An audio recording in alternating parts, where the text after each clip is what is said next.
It gives me great pleasure to have as our guest Juanita Beth Morgan, an expert in the field of the subconscious mind. Juanita Beth has worked in this field for 20 years and has been in private practice for over 15 years. As a therapist, she specializes in modalities which access the subconscious mind via clinical hypnosis and dream analysis interpretation. I hope you will stay tuned not only for this part of the show, which is shaking hands with your subconscious, and the second half of our show, which is how to tap into the mystery of your dreams and how they greatly influence us. And I'd like to present now Miss Juanita Beth Morgan. Thank you very much, Juanita Beth, for being on the show with me. Well, I've been looking very forward to this occasion, and it makes me so very happy to share some very important things as a result of working in the subconscious realm for many years. You know, Dr. Hildy, when I was asked to do this interview, the next thing that occurred to me is, what shall I entitle it? And the first thing that came to my mind was shaking hands with your subconscious is easier than you think, and wonderful things can happen when you do, because that's been my motto for so many years. And let me say this about shaking hands with your subconscious. Isn't it true that generally when we shake hands with people, we really don't know them but are in the process of meeting them? And in a similar sense, shaking hands with your subconscious conveys the same message, getting to know yourself better, and sometimes in a very, very profound way. Often we convey ourselves through our persona, our personality, but actually there's so much, much more deeper and authentic parts to ourselves, which is stored at a subconscious level. And when we get to know what that is and we share that, we come across as very authentic and powerful people. And that's so very satisfying to avoid superficial relationships, even though it may be just a temporary meeting.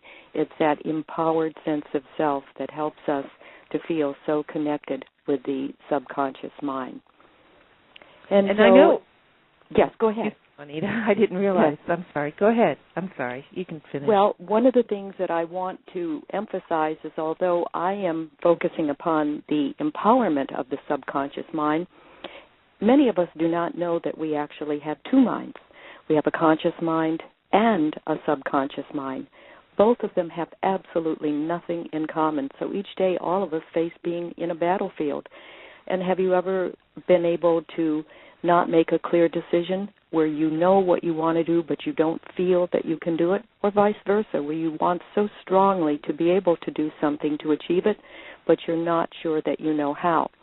Now, when the conscious mind, which deals with logic, abilities, analytical factors, shake hands with that part of you that feels motivated and has access to your skills, your talents, your memories, even things that have not yet been tapped upon, you do shake hands with your subconscious.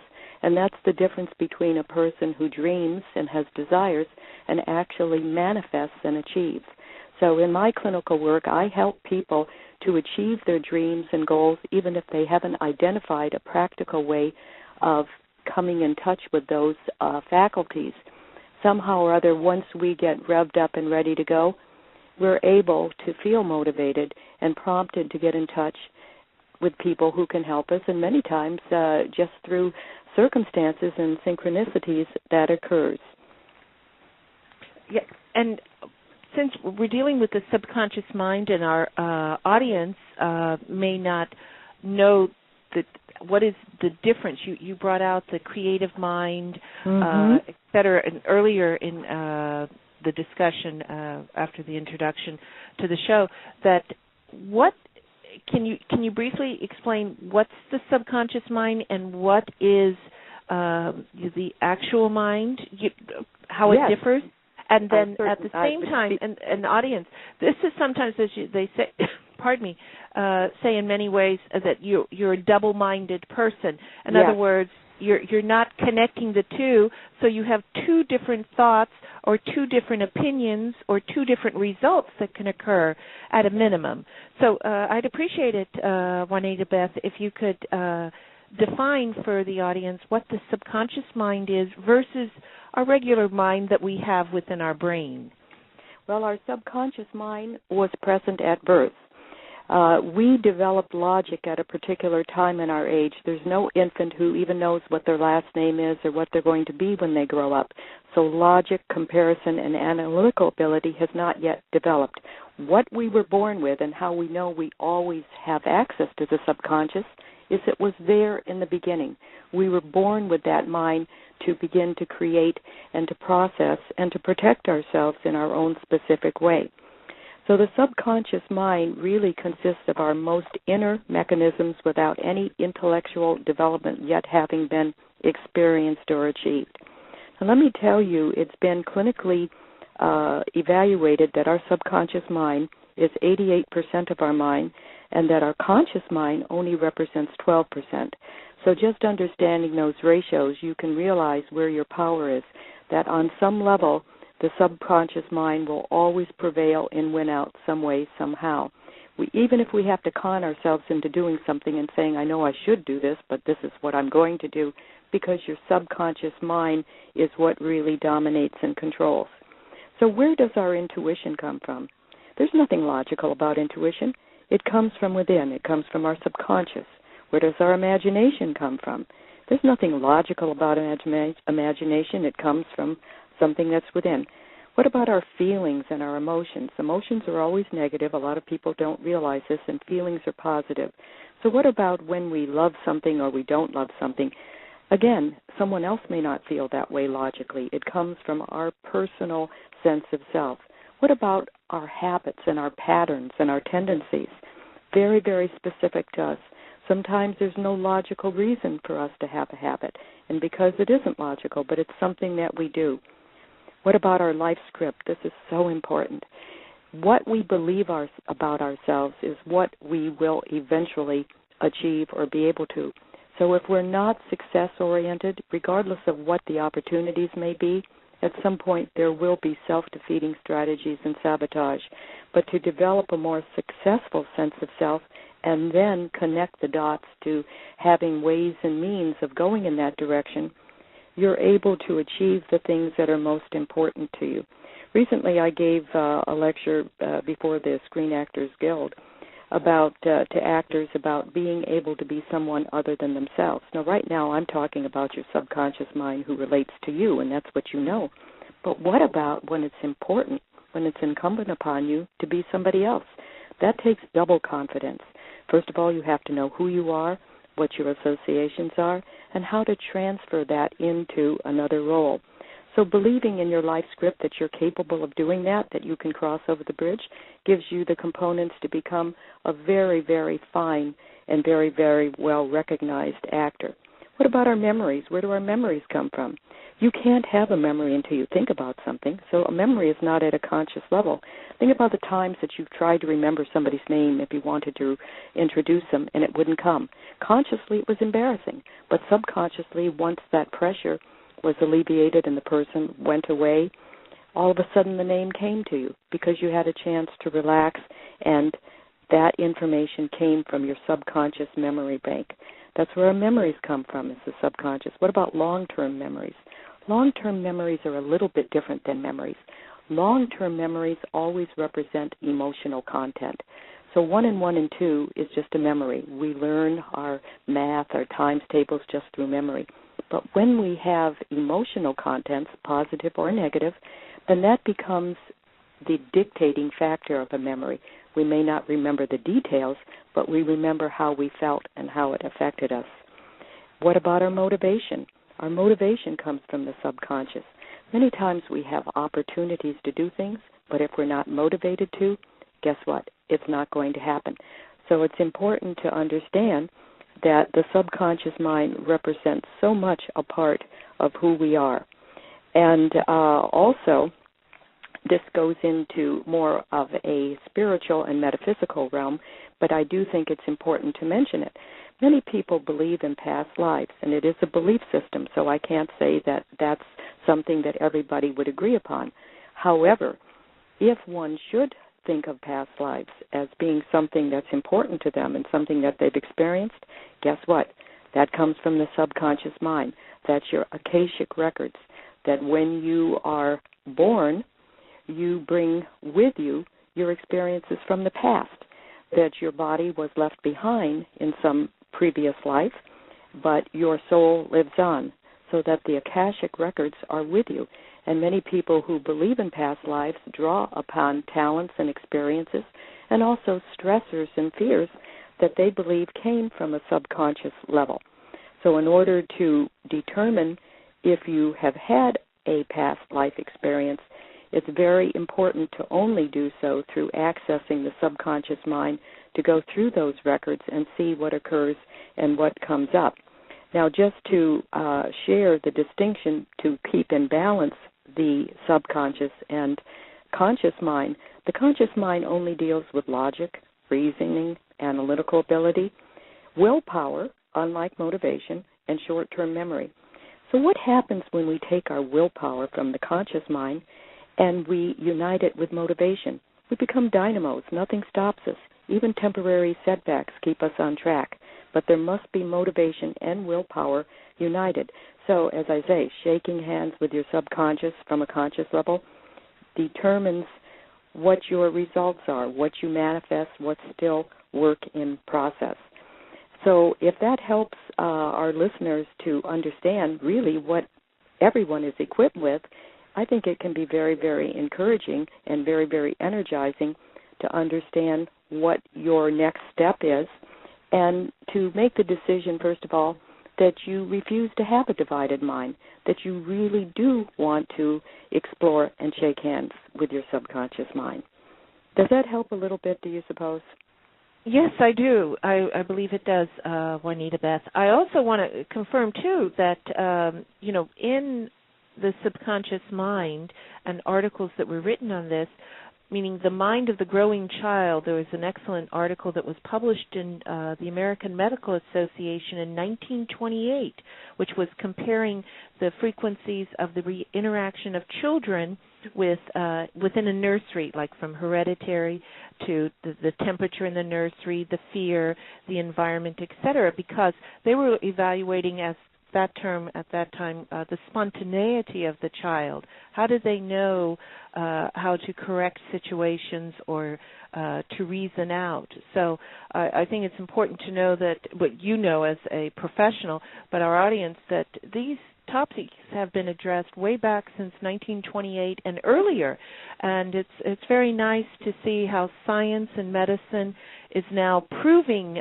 different aspects of the subconscious mind, logic, statistics, even with the new computer systems of like what IBM has made, Project Blue Brain, etc., in looking at those types of feelings. They've done also with robots that they've just done, where they did it on Jeopardy, where they were able to put reasoning in it, which is totally different than what you're talking about, the subconscious mind. But it's interesting when you can take a machine and have it act or think like a human as they are directing it to be. Well, that's true. That would be a conscious approach to a robotic level of activity. But I don't think that anybody would find any great satisfaction in expecting a robot to love them, or they would want to fall in love with a robot, because our emotions and our feelings and our romantic inclinations, and of course I'm joking, but yet I'm serious, come from the subconscious mind. So many, many times people who are effective in relationships, just to shift it a little bit, they're effective, but they're not satisfying, because within their subconscious they've never really learned to express their feelings toward another human being, and therefore that reduces the satisfaction that a relationship could experience when the feelings are there. Now, one of the things that I had wanted to mention is our DNA. It has been clinically proven that the same DNA that affects us physiologically, our blood type, our skeletal structure, so forth and so on, that at a psychological level, we are also affected at a DNA level, and that comes from the subconscious mind. So case in point, let's say that a child comes from a very, very artistic type of a family. That child is already inclined to be a very sensitive and artistic sort of a child. Now, if they are forced or compelled to study sciences or just to do hardcore labor, they will never, ever be able to develop that, but the DNA is there. The same is true with drugs and alcoholism. Many times in our DNA we have an addictive tendency. We call that an addictive personality. And therefore, if that individual is exposed to an environment where drugs and alcohol is prevalent, it's very, very likely and possible that they could develop an addiction. By the same token, what we have, this is extremely important, is the epigenetic factor. This determines the trigger of whether we actually develop a tendency and become one with it, or we find that it's latent. So many times a person who has strong artistic tendencies, if they are not in an environment where a structure of learning to develop those artistic qualities, if that's not available, they will be untapped and they will never really have the joy, but there will be sort of an unexpressed desire and a yearning within them. The same is true with something negative, with alcohol and drugs. If a person is born with those propensities, but they're in an environment where drugs and alcohol just are not prevalent and don't exist, the chances are they will not step into that sort of a lifestyle. Having said all this, what I'm really trying to say is it's an environment that is so important to us that can be very, very constructive and wonderful, or very destructive. We want to always examine our environment, and we should be saying, is this environment bringing me what I really want? If it's not, that's a time for you not to look at yourself so much, but what could happen if you changed your environment or improved it. Environment is very, very important to augment our natural DNA. I agree with you, and at the same time, it's what your environment is. If you have the motivation and the willpower and believe within yourself, love yourself, and an agreement of yourself, you can move obstacles, and you don't have to succumb to alcoholism or any of this other types of lifestyles that basically over time contaminate your temple, the body, and then set you up for a number of other types of modalities or diseases over time. And with this, Juanita Beth, with the subconscious mind and the conscious mind, how do you get it to, we know we make decisions, but how do you get it to guide you into your lives? Because some people say, I've got a good gut feeling on this, so they're in touch with their subconscious, which is like their second brain, the stomach, versus some person might not have it. They may rule it with their heart, which is on the emotion of it. That's true. And again, it's about balance, being aware that both parts of your mind exist and are appropriate under certain circumstances. Many times I work with people who come to me as a clinical hypnotist who have failed formidable examinations that affect their future, such as taking the law school admission tests, or the security broker's tests, or the marriage family therapist test, and they've failed. Now, they know the material. They've studied it well. They know it in their sleep. But inside, there's a fear or a false belief that they may fail, and therefore they're not truly motivated at the highest level to pass that test. So it's important to realize that many times we can know something, but again, unless we feel that we really deserve that life script at that time that we're ready for it, we may not be able to step into it.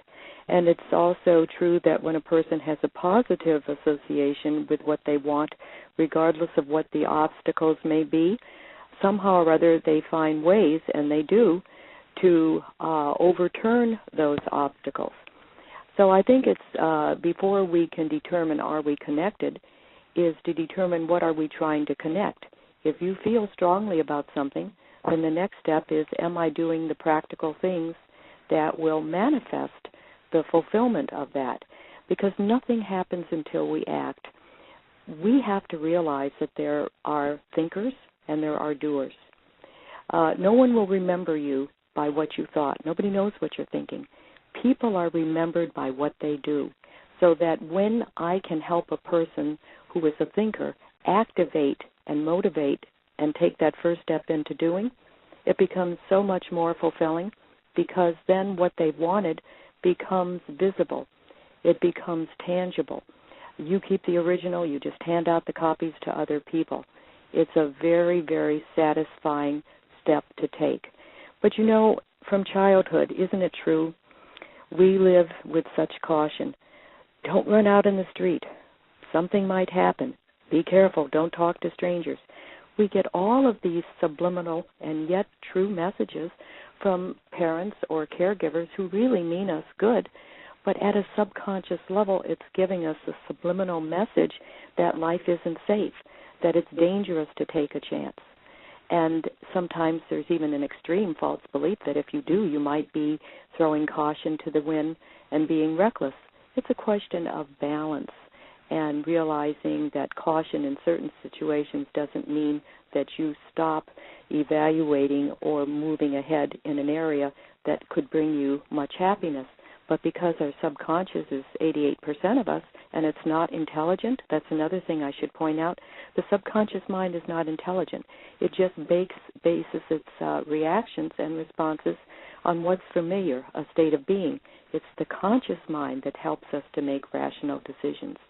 And so it can be very difficult without professional guidance, whether it be guidance from a literal professional or from someone who has the components of a professional, who could be a clergyman, a friend, or just someone well-intentioned to help guide and to reconstruct and pave over an old, well-traveled road that has a lot of bumps and potholes in it. So I hope that answers your question. It sure does, and I appreciate that, Juanita Beth. You know, when we're building our conscious and our subconscious minds, and at the same time trying to improve our lives, just as you explained it to us, wouldn't we have to have something built in for the potential? And if we do, what would that be?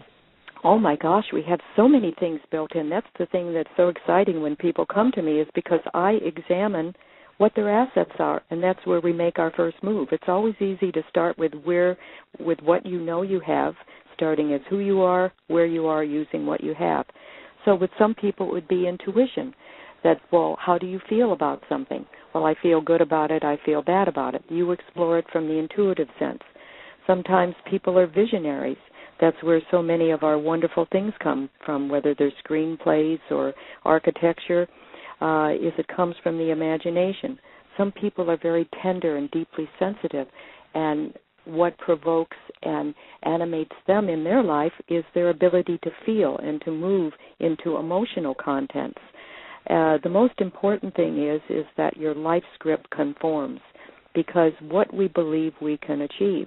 And if we don't really have a life script, then we become identified and known as, I hate to say it, but a drifter.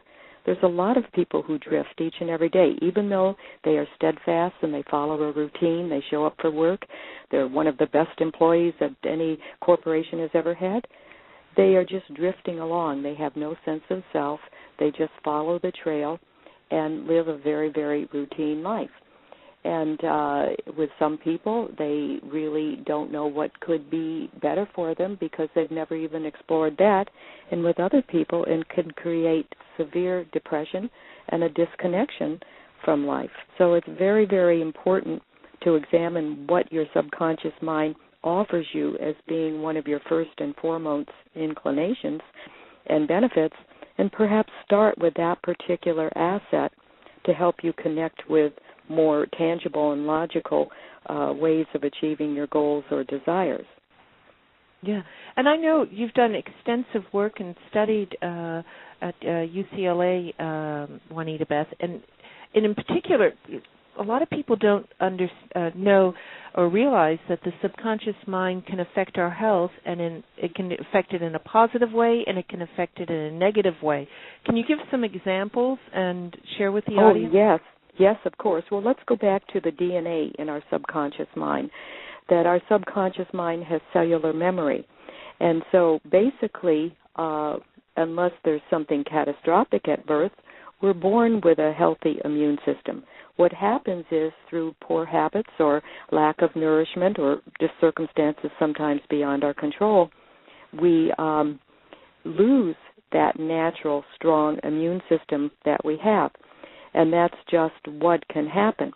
But on a more positive note, when we take control, it's been clinically proven that our thoughts affect our health.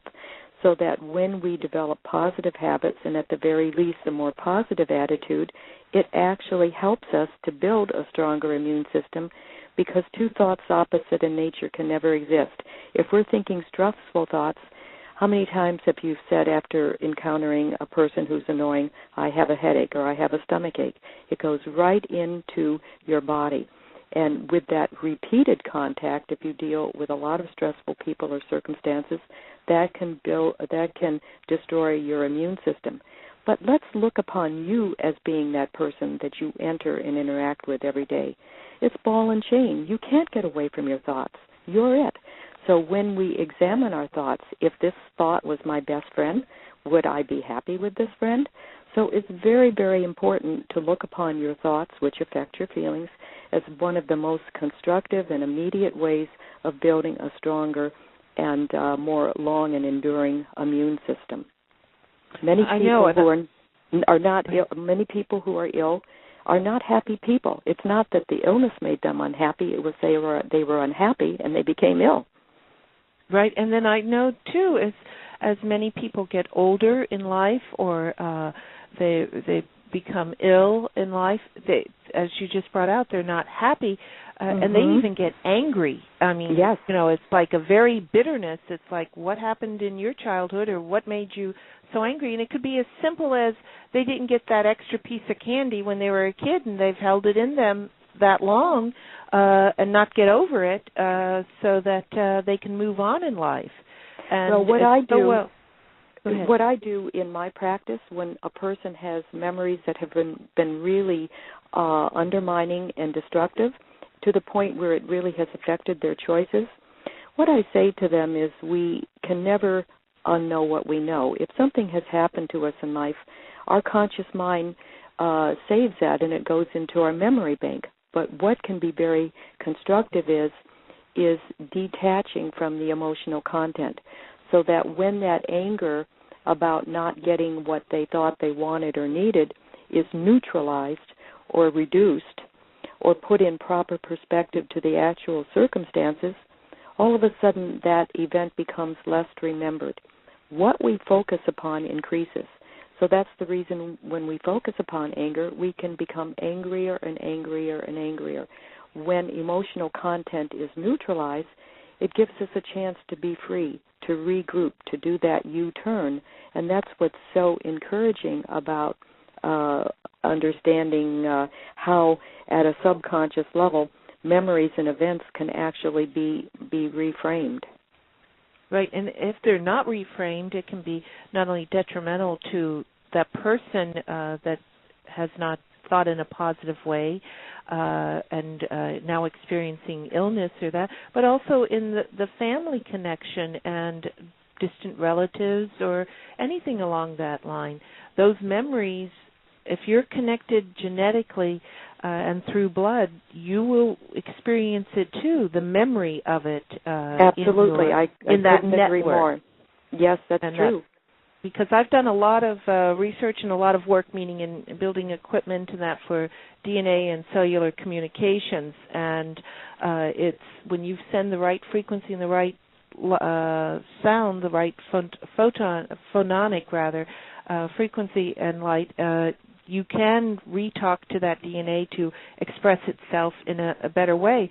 And now, I'm not trying to get off the subject, but now with not only your own personal DNA and that family connection, or, I'm calling bloodlines, okay? Mm-hmm. Yes. And those memories in the water, you also have another added variable that is now in our, not just our community, but in the awareness through nanomedicine and gene therapy, where they will treat a disease with the genes of however they constructed the plasmid to, I'm going to use the example, get rid of MS, get rid of multiple sclerosis, get rid of MDA, get rid of arthritis or whatever it may be. But those genes can be not only real human genes, but also synthetic genes, meaning artificially made. So that's going to be a whole new paradigm in your work, my work from identifying it, your work from what is the artificial gene and how it related to the subconscious mind versus the real gene. It's going to be a new variable for a lot of healthcare and professionals, I think, in the very near future, the way things are going. That I appreciate so very much in looking at it from that point of view, because that's added information for me scientifically, but it encourages me to point out that the subconscious mind doesn't know the difference between real and imagined events. And that's the reason when we don't have the facts about a situation, what will fill in the blanks is our imagination. And so when we don't have the facts about anything, we start imagining what we think it is. Now, how detrimental is that? That sometimes what the worst that we think could happen couldn't even possibly happen. Sometimes it's not even factually set up.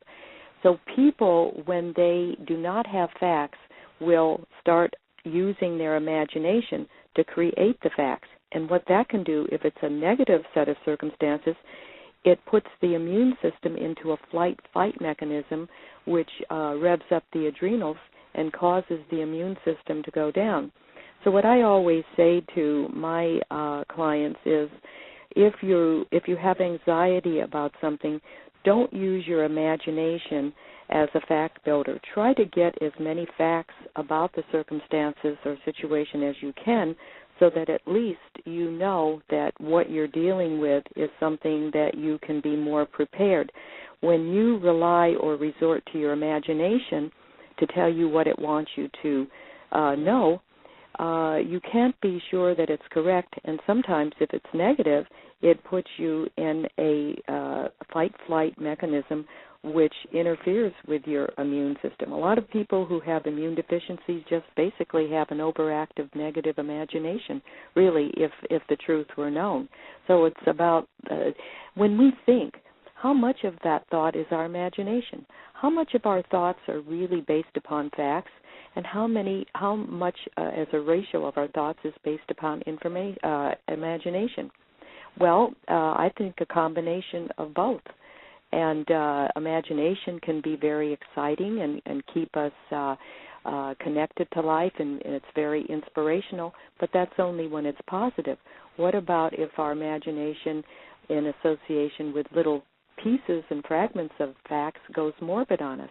It can really do a number on us, and again, the subconscious mind doesn't know the difference between truth and reality. It just says, I'm frightened here, I'm depressed, and that weakens your immune system. So getting back to getting facts when you can, rather than turning yourself over to your imagination, it takes discipline, but it's a strategy that represents a positive strategy for our success.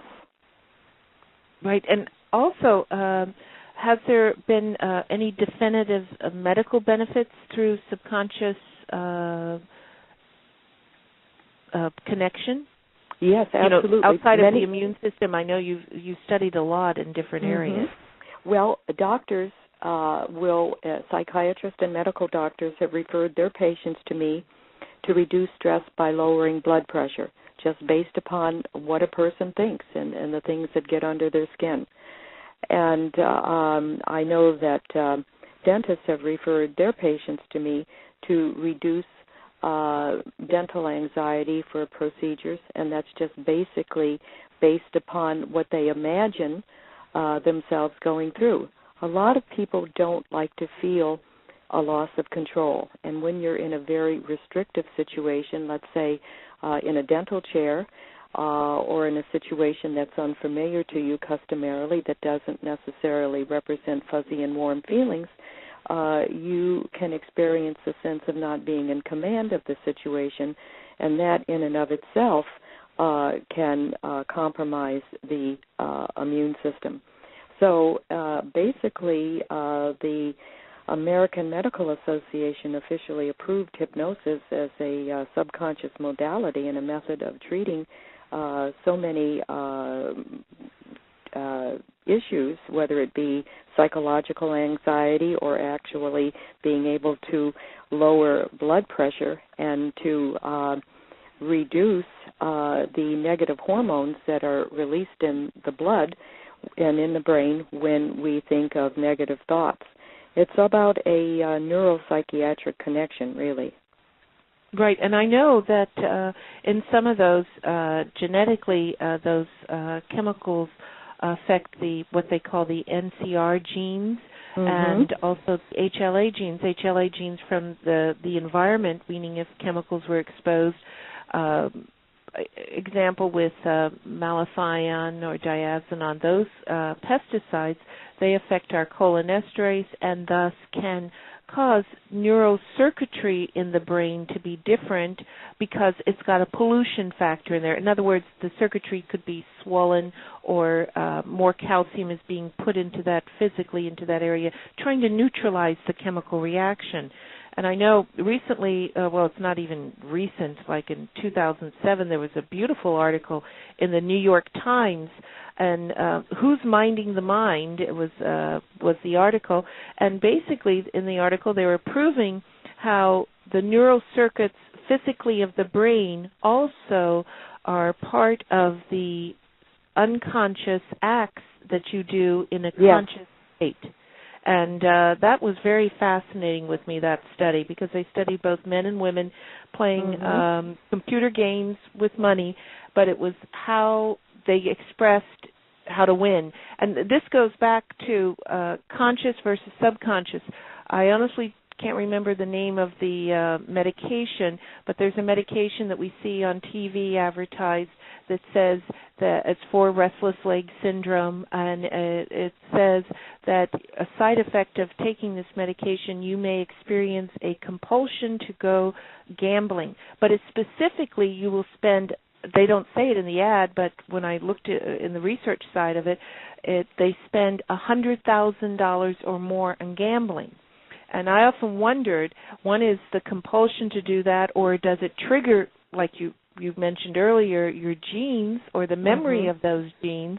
And in particular, I'm looking at the gene because I've always been fascinated with especially with the year 2012, the Olmec Indians, which were notorious for gambling. They would gamble on where that head was going to go after the end of the soccer game, as I call it, in their games and everything.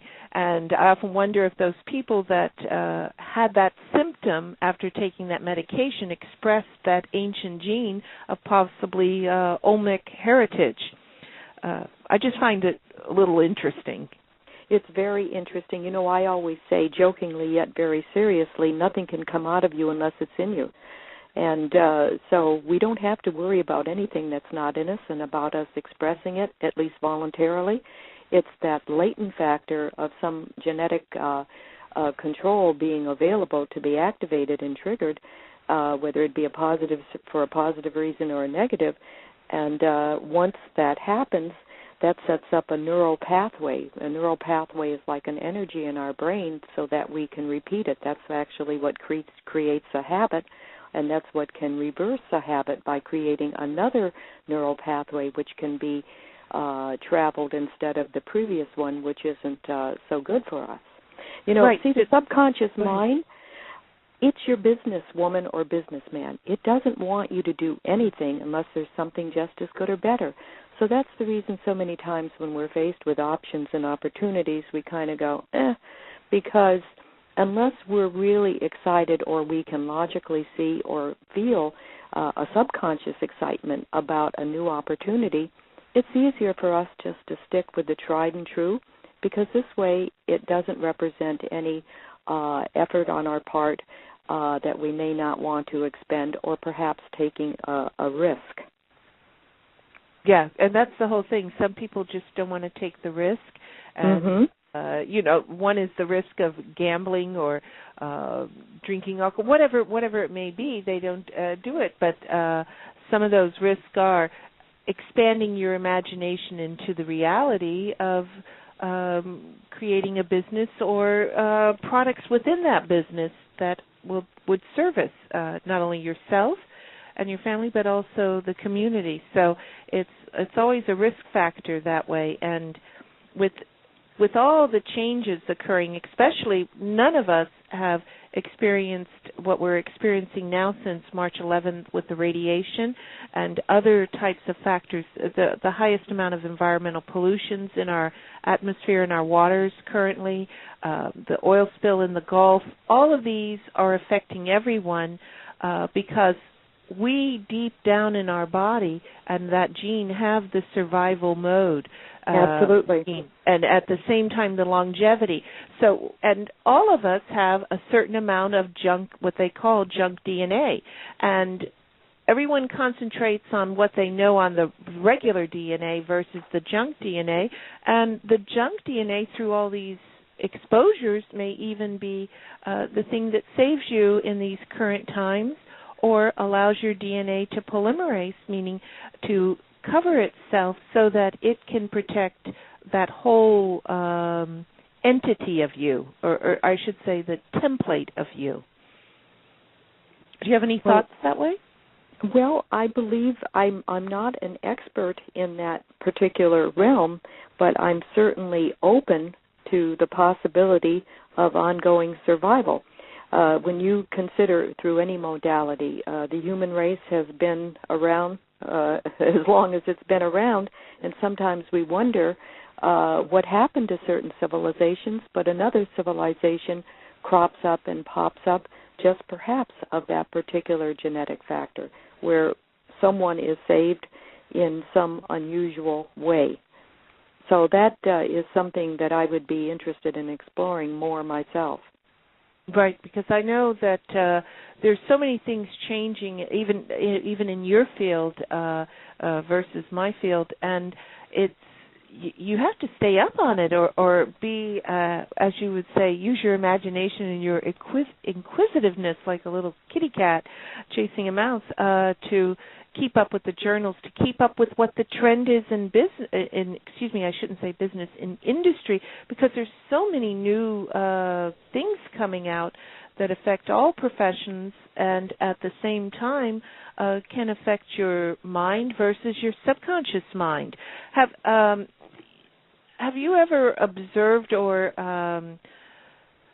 seen clinically or anything of the relationship of the subconscious mind and the amount of viral load? And I'm calling viral load like you had a bad chicken pox, measles, mumps, any of these type of virus that gets into your host cell, which can mix with your DNA, because in recent studies they've seen that paranoid schizophrenia or any of that, bipolarism, there is a correlation between the amount of virus that they've had in the front lobes of the brain. And I know you're not a neuroscientist, Juanita Beth, but I'm just asking in the realms of science and observations.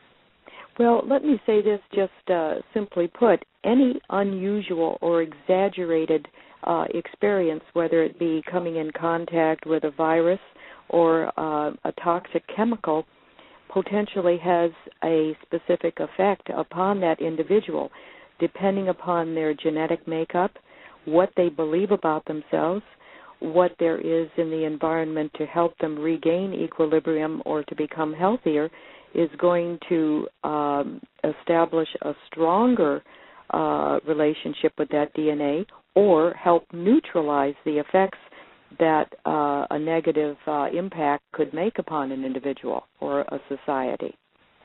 Right, and I've seen where, say, a great-grandparent of, like, our generation was bitten by a snake and died, meaning one of the poisonous, venomous snakes, like a diamondback, and then that grandchild, which would be the great-grandchild, never got bitten by a snake but has a fear of snakes, but at the same time, if they were ever bitten, it would be interesting to see. I honestly don't know if this would exist, but interesting to see if, because they had a bloodline bit, and then in the subconscious mind survive that through, as you say, with the immune system, and then, or even a plasmid of the venoms or anything like they're doing now in nanoneedles and nanomedicine for delivery systems, if they would survive it.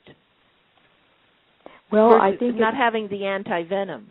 Yeah, I think it's speculative in the regard that, again, it represents the surrounding conditions.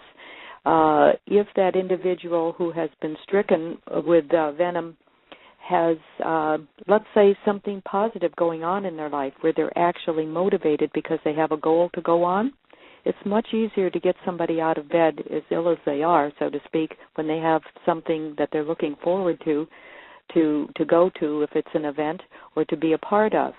And that's the reason I think so many people can survive catastrophic experiences, whether it be a venomous snake bite or something like the Holocaust, is because there's something within them that represents a connection and purpose in life that gives them the belief in themselves to some way, somehow go on. So I think a lot of about immunity and recovery and genetic factors of something having happened generationally before, I think it comes current to what's going on with the actual participant at that time. How motivated are they? What is their next step in life? Are they aware of what it is?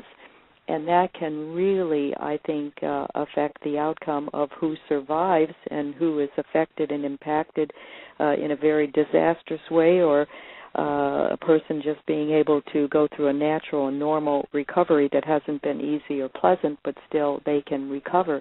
I think there's so many variables. I know when I first sit down with a client, I normally spend 2.5 hours with them to gather a history, and that's not just what's going on with them currently, but to look at some of the genetic factors if they're aware of them and if they're available, because it's very, very impacting. It's foundational information in order to create a strategy, or in some instances a treatment plan for them, so that they can feel that they can continue life in a very, very positive and well-meaning way.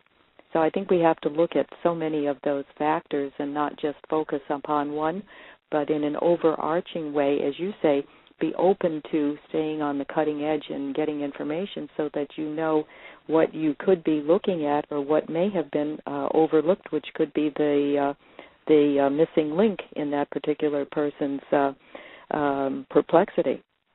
Right, and it's like dancing on the razor's edge, but you don't want to get cut as you fall, because you don't want to fall. You want to have good balance like a good tightrope walker. And it goes back to what you said in the beginning of this program. One is your own motivation for your own survivorship and your willpower. You may, be bitten by a snake or have these environmental things, but you may have deep within your constitution that makes you the desire to, because you might be a single parent or something, and you might have to take care of your children or something. You have a desire to survive and to overcome, and that's a lot going on at that time, and you can overcome it. But at the same time, it makes it very difficult when you have another person saying, negative thoughts or negative innuendos that really subconsciously suppress you. Absolutely. And because you took the bait. You took the bait. Yes. They threw that little dagger out or that little hook, and then you took the bait. And so it's, like you said earlier in the show, it's like training yourself subconsciously to put that balance between your conscious mind and your subconscious mind. So, as I call it, uncalcify that pineal gland, and at the same time in doing that, so that you can be who you truly are and to be the best of who you are within that whole realm without having to take the bait, as I call it, or the hook. Well, one of the things that I look at when I'm evaluating a person's subconscious is their life script versus their patterns and habits. Whether we know it or not, so much of our life surrounds patterns. Some of those patterns come from previous, from ancestors, or from something that started at a very, very early age. It's more than a habit, it's a pattern. And how I can, as a clinician, identify a pattern from just a lifestyle or just a happenstance is that regardless of what happens, it always turns out the same. Different people, new disguises, but the outcome is the same. And therefore, we know that there's a pattern in that person that, let's say, if it's a good pattern, we want to keep it. Whatever you do, don't lose it. Let's set that aside and operate from it. But if it's a pattern that is self-defeating or self-sabotaging, then we need to change, and we can. We need to change that pattern and replace it with a more successful pattern, or a happier pattern, or a healthier pattern, or a more spiritual pattern, whatever the case may be. And so it's very, very important to know that patterns can affect us, and how we know that we have a pattern going on is we have to check it out. We have to really look at these things. What always turns out to be the same, regardless? Even though it was a different person, place, event, or thing, it's a pattern. And that means that there's a part of that person from their subconscious that is attracting that outcome because of their reaction or response or inclination. We have a greater influence on everything in life, realizing that what we do or don't do in a situation makes a difference. There's a lot of control and opportunities that we have, but if we're dominated by negative patterns, that pattern has to be eliminated and replaced by a stronger pattern, a friendlier pattern. If we have a pattern that works for us, whatever we want to do, we mustn't give that up or surrender that to something or someone else, because that's a part of our birthright almost. Some people are born with very, very positive patterns. It's a part of their birthright. They don't want to lose it because of negative people or an environment or some condition that is temporarily present. So it's very, very important to look at your life and honestly say, what are my patterns? Look at the positive ones, be convicted in keeping them, and look at the negative ones, and if necessary, even seek help to help uproot that pattern and replace it with a more positive pattern. Rather than, like I say, patterns are very different than habits. Patterns are something that seems beyond our control, that just happens, whereas habits is something that we define in our everyday routine, and we feel, that this is just what we feel comfortable doing. So I hope that will be insightful for people probing some of the mystery and inclinations of their own subconscious. A lot of people who never have good relationships, and you look at the individuals involved and you say, gee, they're very fine people and they've done well in so many areas, but in relationships they never seem to do well. Well, my inclination would be to look at a pattern. There must be something going on that causes that outcome over and over and over again, so that when that pattern is identified and the actual contributions, either omissions or commissions in a relationship, then you can move ahead and move into a potential of having more satisfying and fulfilling relationships, whether it's intimate relationships or just friendships. It doesn't really matter. It's about relationship factors. Right, and even in business, those business relationships. Absolutely. Because many times, I know years ago I had a psychology class, and they said you are the result of your grandmother's mistake. And we're going to break right now and go to the second half, and please stay with us so we can discuss how to tap into your dreams. I'll look forward to it. Okay, so just hang on, Juanita Beth. All right. Please. Informed, enlightened, alive and amplified. This is the Living Light Network.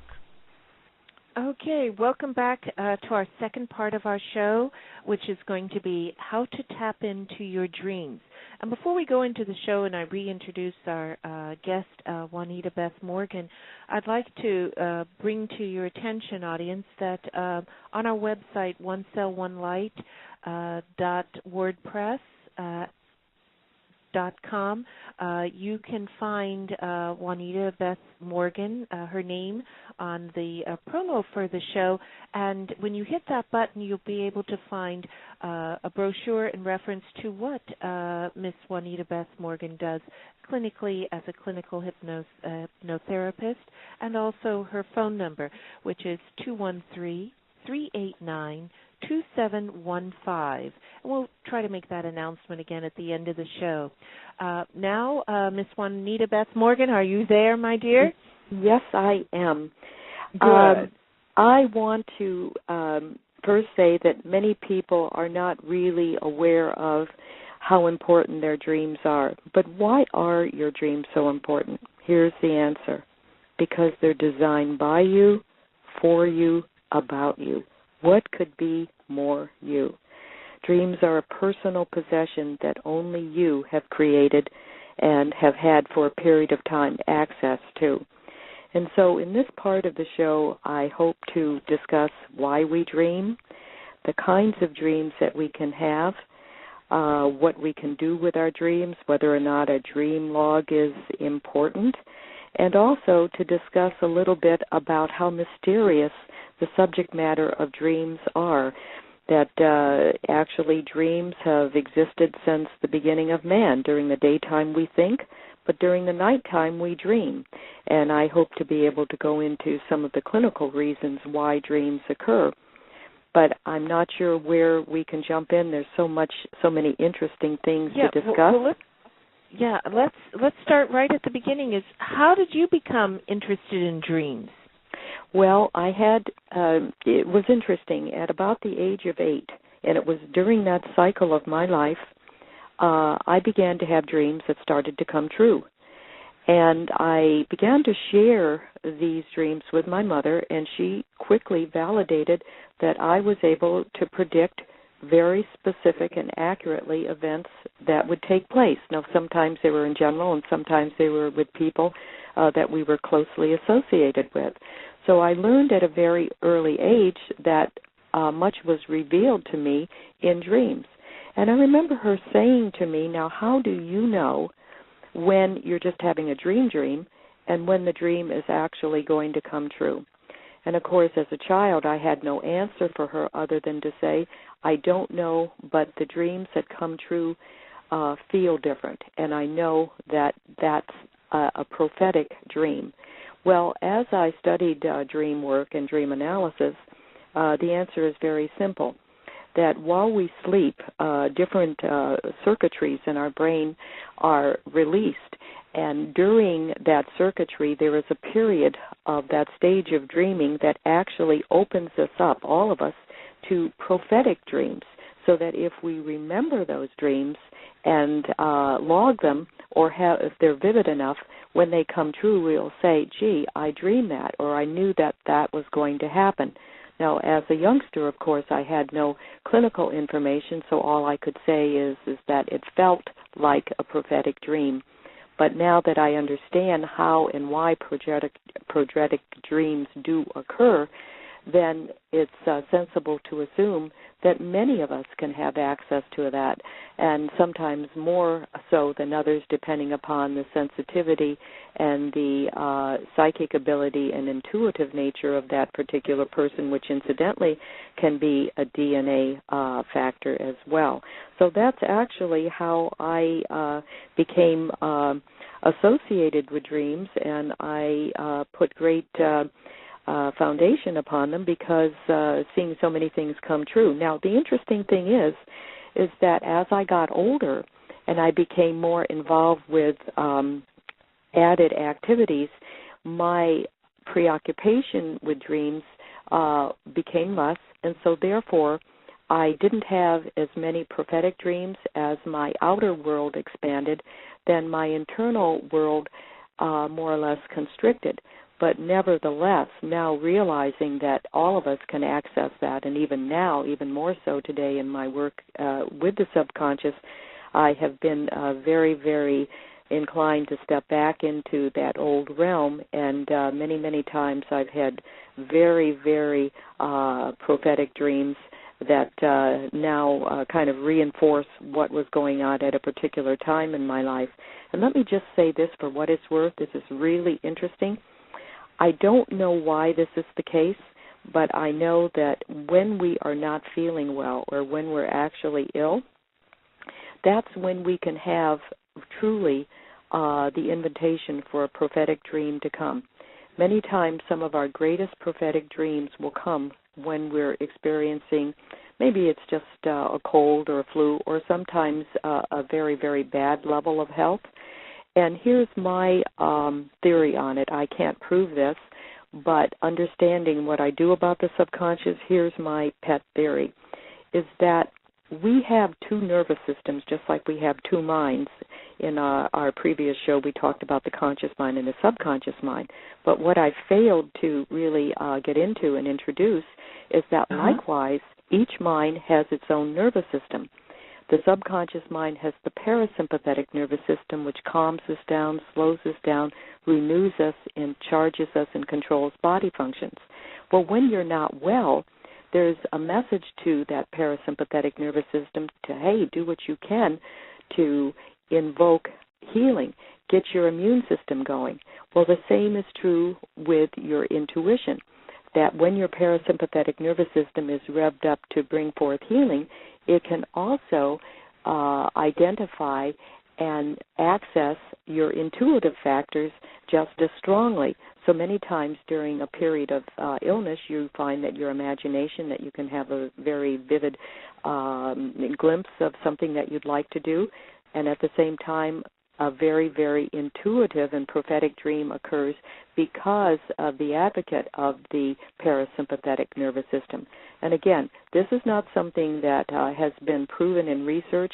This is my particular opinion as a result of my experience as a child and close work with people that I have actually suggested to them, let them have a prophetic dream to give them some insights into what they may be working with. And, you know, that kind of brings me into sleep temples. A lot of people are not aware, but at a particular time in our society, a very ancient society, there was actually, just as though you would go to a spa or a hospital in today's time, there were places known as sleep temples or dream temples. And these were used to actually induce sleep for a variety of reasons. Sometimes it was to determine a solution to a particular problem, to promote healing, sometimes just to go into a prophetic state to pull forth what, shall we say, the future might hold.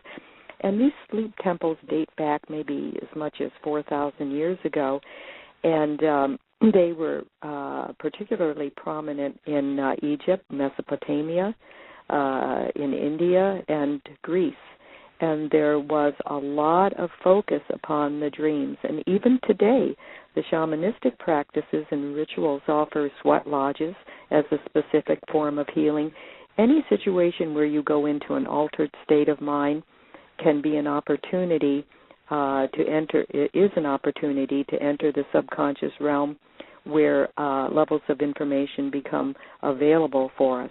So there was a time in our society, our ancient society, where going to sleep temples and dream temples was just something that one did under certain circumstances and conditions.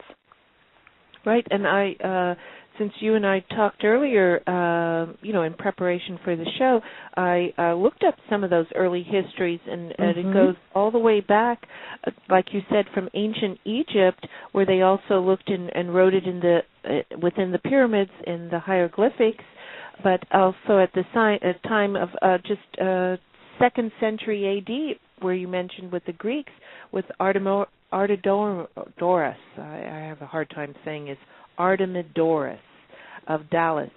And he wrote in the interpretation, he was the first one to bring out of a book outside of the hieroglyphics of a textbook in reference to it, and also in the medieval Islamic use of psychology, the early birth of that during medieval times, which is as back as 654 through 728 A.D., that they were breaking down the dreams into, just like you said, prophetic dreams, dreams that would come true, versus false dreams, versus dreams that had some kind of pathogenic link to it. But that's 1,500 years ago they were doing that. So dreams have always been a part of our life. As I say, during the daytime we think, and during the nighttime, or I say nighttime, depending upon a person's sleep schedule, so take that lightly. But when we enter the sleep state, as perhaps more correctly stated, that's when we dream. And so the things that we dream about are not necessarily rational because the subconscious mind isn't, and it opens us up to being able to not only go back to memories that we have that create dreams and we remember someone in a dream, but also to jump ahead into something that has not yet happened in the more prophetic realm, so to speak. Right, and you mentioned earlier that the neural pathways of the parasympathetic nervous system played a key role in it, and that same nervous system plays a key role in chemical exposures before they get into the central nervous system. So it's interesting that some organophosphate pesticides, which are known to give you nightmares and horrible dreams, terror dreams, that it may be in relation to, definitely from that chemical, to its effect on the nervous system and the enzymes related to it. But also, early in the conversation for the second half, you mentioned, just briefly, you touched on it, but I want to emphasize it to the audience, is to get a log, get a spiral notebook. If you have dreams or experiences during a dream state, even daydream, a thought may come to you, please write it into a log book so that you can always have a reference point of what it is, and be very descriptive. And Juanita Beth will probably tell you why, meaning if you saw a red rose in your dream, write a red rose. So that all goes back into the interpretation. There's been many books on the subject of interpretation, and even in the Bible, the mentioning of Joseph and the Egyptians and how his brothers, traded him as a slave to Egypt, and how he had prophetic dreams, as many of the biblical statings, in many of the reference of the prophets in the Bible. But to me, it's important to have your dreams. It's just like I tell my patients in health, please write it down in a journal. Here's a spiral notebook. Start putting the date, today's date, and start writing what you experience, what happened to you during your cleanse versus if you have nightmares, et cetera, this way. And I imagine that's how you start somehow that way with your dream analysis. Absolutely. One of the things that I ask as a part of my consultation time with my clients is have you had any dreams? And most people, once they start working with me who felt that they didn't have dreams, now they are beginning to have dreams because now they're aware of the importance. And as I say, when you look upon your dream as your personal possession, because it's designed by you, for you, about you, you put more value upon what is this dream trying to tell me, because the dream is like a messenger, but many times we cannot interpret what that message is. Sometimes we need someone to help us who is expertise. Other times it's very, very clear and obvious. But as you pointed out, by keeping a dream journal, as you look back on your dream journal, you begin to say, oh, but now I can see the relevancy to this dream to what actually happened. And then you begin to put more value and you have more satisfaction in referring to those dream journals. It's a very, very important thing to do. And for people who don't like to do a lot of writing, guess what? You don't have to. I do agree with Dr. Hilda that if you dream of a red rose, say a red rose. but you don't have to go into the fact that it had dew on its leaves and things of that sort. Just get a theme and be as specific within that theme as you possibly can, a few words, so that when you look at that theme or words, then your memory will serve you well, and then the dream will kind of come back to you and you'll be able to access some of the details. So it's not always necessary to create a long epistle that you may not have time to do, but it is important to get the theme, how you felt. Also, how you felt about the dream is very important, because many times things will be literal in their presence, like a red rose, but how do you feel about red roses? Do they evoke a positive feeling within you? Does it remind you of something that was very important to you? Or does it bring something that may represent sorrow? So symbolically, how we feel in a dream also contributes to what that dream may be trying to tell us. But isn't it interesting to think that at various parts of time during ancient history that people actually went to these places that were designed specifically and conducive where sleep could be induced by a person inclined to do that, whether it be a high priest or someone just who operated in that capacity for the purpose of going into that framework. And, you know, you mentioned the Bible. That is a good source of reference because that is ancient. And I think many of us remember the story of Nebuchadnezzar, where he had a vision of this peculiar statue that had various metals and components as parts of the body, and Daniel was able to describe those components as civilizations that would rise and fall and actually crumble. So throughout history, whether the Bible is a source or a sleep temple is a source, great emphasis with accuracy has been placed upon the importance of dreams. And I think as more people become aware of that as a potential to their subconscious mind, they can use any aspect of their subconscious mind that is exciting to them or available to them. The subconscious mind is a very, very exciting place, and again, that's where our dreams come from. Right, and these temples, I think it would be interesting. I haven't had the opportunity to look further in it since we've had our initial conversation on it and also on this show, but it would be interesting to see what building materials or what type of bed they laid on, because I do know that in China and also in Korea they did a lot of work with jade, and jade in particular, the milky colored, light mint colored with the aluminum in it, which is like the little silver tones in it. Yes. The thing is that when, they'd make a block like the size of a red brick, what you would do like a building block, and you would put it on the back of your neck, and as soon as you, on a flat surface, not on a cushy surface, but lay down and then had that behind your head, you immediately fell asleep. I was amazed at how these people just lay down and could fall asleep. I'm sure that the sleep temples were conducive to all of the comforts of our everyday spa. In other words, they were all set up and ready for these people who expected to have a dream or a sleep-induced, and it would be interesting to know more of the specific details if that somehow or other would be available to us. But I'm sure that they were set up in a variety of ways so as to place that person in a trance-like or hypnotic dream state as quickly as possible.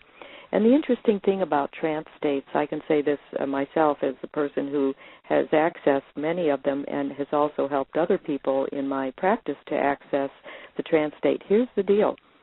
The more you do it, the easier and faster it becomes. The more you experience the ability to go into a trance, it almost comes like blinking your eye. It's not something that you hope and pray happens. It just happens with a naturalness. And it's like when we daydream.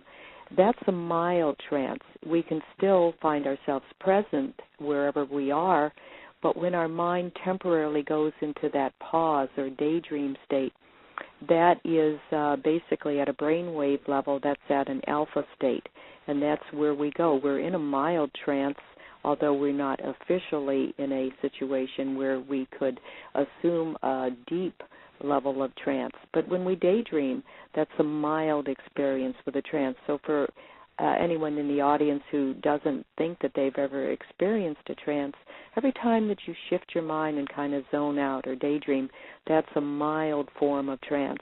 And then if circumstances were conducive and safe, of course, you would be amazed how it would be easier for you to actually assume and be involved with what we would consider a full-fledged trance or hypnotic state. But that must be in a safe place where a person would be completely relaxed. If that were not the case, their fight-flight mechanism would be activated and just the opposite would occur, and they would not be able to relax. And, you know, when someone says to you, relax, take it easy, that doesn't do it for you. In fact, it can actually reverse and make you feel more tense, whereas if you're just allowed to find comfort in your own way and to become comfortable, it's amazing how quickly you can find that sense of peace of mind and safety within yourself because, you know, the brain turns words into symbols, and saying to someone relax is sometimes evocative of just the opposite mechanism because of the nature of the mind. So I'm sure that the priests and the people involved with these sleep temples had it all figured out how to make these individuals very, very comfortable so as to influence a nice, satisfying relationship with that state of dream or sleep that they were there to have. And it would be interesting if we could go back and actually go to a sleep temple and have a sleep temple treatment. That's my next business. I'm going to go into the business of opening sleep temples throughout the city and the world. Yeah, and I'll help you along the way. I think they'll be fun, very fascinating, and even the acoustics in it, because I know in early people don't realize in the churches that or mosques that had for different chanting or prayers or for just the acoustics of hearing the person at the front of the altar versus at the back of the church, the back of the building, they were done with the stucco, and that was done with porcelain or other types of building materials or different stones so that you'd have very good acoustics in it. And those types of materials give different resonance within the body under different sounds or different uses. So it'd be quite interesting to create your sleep temples and have those analysis done of the interpretations, because in many things, like you stated earlier, prophetic dreams to me are, and I'm defining it, you correct me if I'm wrong, Juanita Beth, are dreams that you have, you write them down, and then they come true. That's Either right. all of it comes true or a part of it. And what would prevail in many instances would be what you would put value upon. As a prophet, as a person having a prophetic dream, there might be other details that would be available in an everyday waking life situation, but what the first and foremost components would be the fundamental makeup of your prophetic dream. It's what you observe and what you feel would be prophetic, and that's what will come across. So when I say analyze the theme of the dream, what is that dream trying to tell you? That's basically what would be most important to you. Right, and also, as I stated in your dream logs or your dream journal, it's important that if you have a prophetic dream or a dream that of an event that does happen in the future, that you write down the date and time that you had the dream, because when it does fulfill and come true, it's interesting to see how much time has elapsed from that dream. Because I've had a friend of mine, Sturgeon, that she had dreams where she dreamed that she was got this, what do you call it, weights and exercise equipment, and she doesn't even use it. But then 2 days after or a short time after she had the dream, her son went to a neighbor and just was visiting, and the neighbor gave them all the exercise equipment. So he put it on the truck and was delivering it to her home. And she couldn't figure out, I mean, she was totally amazed that she dreamed that she got exercise equipment, doesn't even need exercise equipment, and then, or want it, and then turn around, it was given to them. Well, many so it times... was a unique prophetic dream. Yes, but you know, when we look at the elements of prophecy, generally it represents things that we would never automatically guess would happen. And that's the reason when the people in need of interpretation, it was because they couldn't understand the symbolism.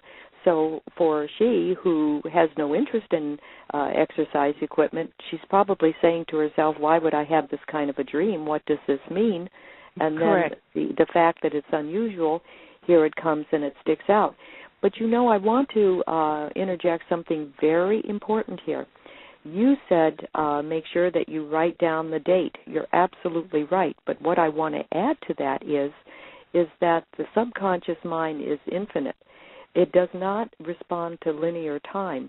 So sometimes we can have a dream, and it may not be fulfilled for 3 years from that dream. It might not be for 6 months. It could be the next day or 2 days later, such as with the exercise equipment. But there's no linear time frame in the dream world. When you go to sleep at night, if you wake up and you don't look at the clock, you're not really sure what time it is, because once we enter the subconscious mind, we lose track of time. And that's the reason when we're having fun with people, it's like, gosh, is it time for us to leave? Because the subconscious mind loses track. Or if you're with someone that's unpleasant or you're enduring an unpleasant situation, 5 minutes can almost seem like eternity, because the subconscious mind does not have a linear relationship with time. So the same is true with dreams, that it's important to log when the dream occurred. And then don't be impatient, don't have any expectations, just take the wait-and-see approach, and then see when that dream actually, the contents of it manifest. Sometimes it can be as much as 8 months, longer than that. Sometimes it can be immediate. So it's very, very important to be patient and not disdain or disregard the dream as, well, it didn't mean anything. Give it a chance to show you what it was trying to say. And as you say, when it actually comes to the surface, and you'll find that there'll be a lot of variables as to when a dream actually is fulfilled. So that's an interesting, I think, fact to point out to listeners. Yes. Very, very, very important too. Also, we haven't really touched on this. I sort of did it with the organophosphate pesticides, but how would you understand recurring dreams? One is to have nightmares versus a recurring dream, and even if that nightmare is reoccurring, you might dream of a fallen plane every night of your life, or not dream at all, because you might not be remembering your dreams. Can you elaborate on that, please? Oh, yes. In my practice, one of the things that I do ask, have you had any dreams, and are any of those dreams reoccurring? When we have a reoccurring dream, it would be just like at a conscious level, something is unresolved. When you have the same problems or issues at a conscious level coming around and around and around, it means that you haven't really come to a proper resolution or an understanding of how to resolve something or bring it to a closure. The same is especially true at a subconscious level, that when we have a reoccurring dream, it means that something is going on in our life that we have either ignored or have not yet been able to resolve. And so what I would do is to look at the content of the dream and to try to determine what that actually is and how that may, at a literal sense, correlate with what's going on in a person's life. So let's say, as an example, just to give an example, which is always helpful, let's say a person has a reoccurring dream of always packing up boxes and getting ready to move. Now, in reality, they're in a very settled condition, and it looks as though they're there to stay. But inside, they may not really be happy with that condition. Inside, they may wish that they could move somewhere else or be somewhere else. but in reality it may not be possible for practical reasons beyond their control. So at a subconscious level, their emotion is venting out, wouldn't it be nice if I was packed up and ready to move on to another place? So your subconscious mind with unresolved factors will create a dream that will associate conditions and circumstances that could actually prepare you to resolve that feeling of being stuck and wanting to move but not being able to. And so it's very important to realize that many times dreams are symbolic and sometimes they're literal. That's a very important factor for me to bring out, that there are categories of dreams.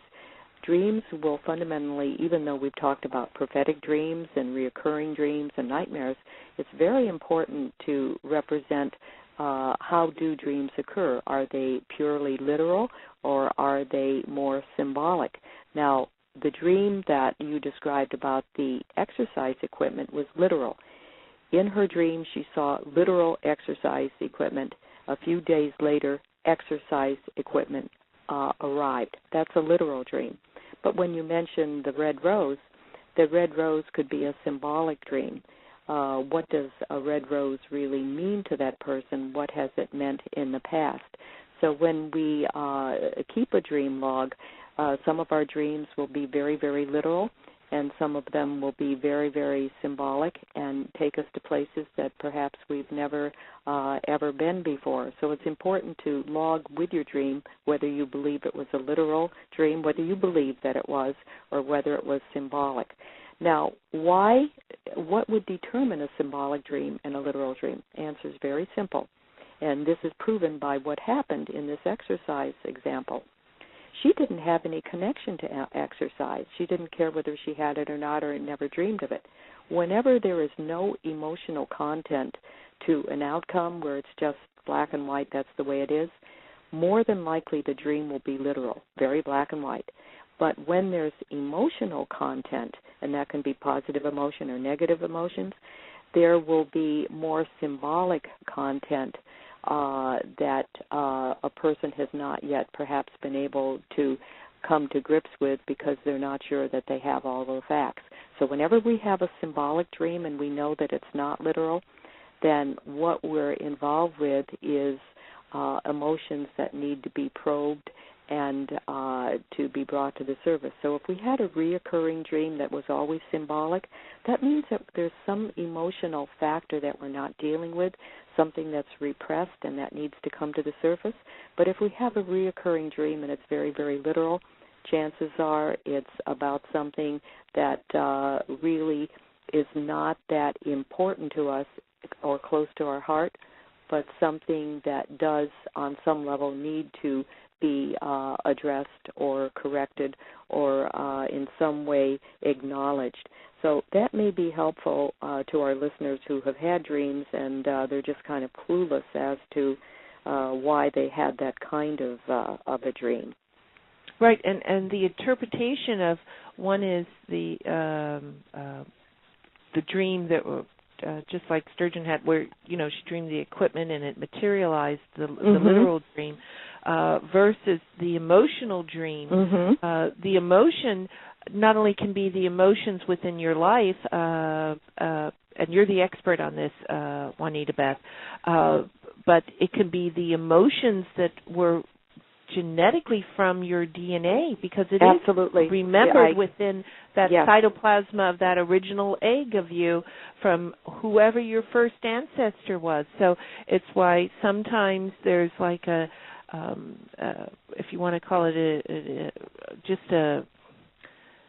you like somebody or you don't like somebody, you hate them or you like them, or the evil versus the good, etc. This way, you feel it, and then it can be expressed in your dreams. Meaning, where I'm going with this is that if you experience this knowledge, I'm going to call it the knowledge, not of the interpretation, but the knowledge of the symbols that say maybe that first occurred, the rose symbol, in the year 1000 AD, and then now you're dreaming about it, meaning it could have been some ancestor that had that, and that was the time frame of what was the symbols of whatever that interpretation. That's a whole different realm. That would be like a 3D dream. You're absolutely correct. But I don't know if I'm right or wrong. But yes, no, you are, be because in these peculiar dreams, like going back to the dream that Nebuchadnezzar had with this statue with so many different symbolisms, these represented different periods of time. And so going back to the ancestor where the symbol of the rose first developed, it is a clue that could be the timeline and time frame that one needs to look upon, or at least be open to as being a precipitating factor to something that's going on in one's life. It's very interesting and very, very true what you've pointed out. Mm-hmm. And I know one time when I went to Capitol, I had a course conducted by Dr. Clancy McKenzie. He was a clinical psychiatrist, and he believed in dream interpretation. It was a fantastic course, behavioral medicine. But the thing is that in many times, and we haven't brought it out, but it might be as simple as you, before you go to bed, you ask yourself, which is asking your dream, what does it mean? Give me the answers. And I feel your subconscious would give you the answers. It can. Or your conscious would. It certainly Maybe can. both of those minds, excuse me. Well, I find that answers come to me when I'm awakening. Some people who are very sensitive have answers come to them just before they drift off to sleep while they're in that state of being half awake and half asleep. But my mind and the way I have responded to operating just naturally is information comes to me just upon awakening, and sometimes even language patterns of how to approach a person in making a statement to them that's going to bring about the results without any conflict that I might need. Sometimes we need just a word to help us in a conversation. I had this instance a few years ago when I was involved with a kind of a conflict with someone, and it was basically, there was nothing wrong, but it was just that we were not on the same page, and the word came to me upon awakening of how to approach this conversation, that I used that word in that conversation, and what could have been, disastrous or a nightmare just immediately resolved itself in a very, very harmonious way. So we have to learn, again, shaking hands with your subconscious is about understanding how your subconscious delivers information to you, and when you can just almost know that it's going to come. And you can talk to your subconscious. You can say, give me the answer to this, or let me have a dream that gives me greater insight. And in these sleep temples, that was what they did, that many times they went into that state because they had a problem. They needed to know where that problem was rooted, and not just the solution, but actually where the root of it was. And so we can talk to our subconscious very, very definitely. And that's another thing. Other people can talk to your subconscious. Think about this. Many times you can have a dream and really know what somebody's thinking about a situation, whether it be towards you or what their attitude is, because during the daytime, many times we have mental telepathy, but in a dream state we can also predict and tune into what a person's subconscious is involved with. So many, many times we can dream the true essence of what that person really represents to us, whether it be positive or negative. Sometimes we can protect ourselves from what might be a dangerous person, or really affirm that person, saying, gosh, I haven't put as much value upon them as I could. This dream was really indicative of someone who really cares for me or about the project that I'm working on. And it's very, very affirming to know that it can go one way or the other. It's about being receptive to the information.